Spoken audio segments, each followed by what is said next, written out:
All right, this one is going to be about graphing square root functions. So here's the square root function that I created.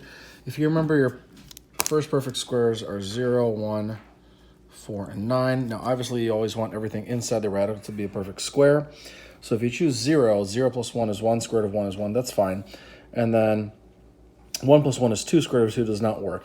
So all of these need to be shifted down by 1. So instead of 0, it's negative 1. Instead of 1, it's 0. Instead of 4, it's 3. Instead of 9, it's 8.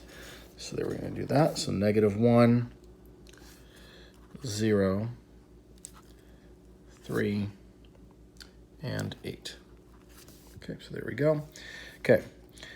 Negative 1 plus 1 is 0. Square root of 0 is 0. 0 minus 3 is negative 3.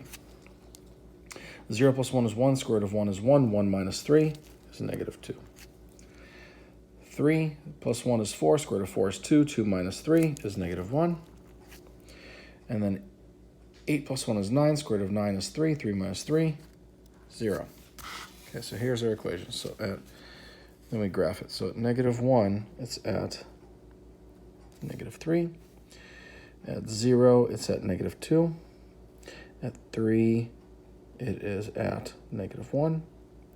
And then at 4, 5, 6, 7, just make that 8. At 8, it's 0. And so then we graph that. Don't put an arrow there because that's the smallest value you can have, because otherwise you're going to go to the negatives and you're going to have imaginaries. Okay, so that's graphing a square root function.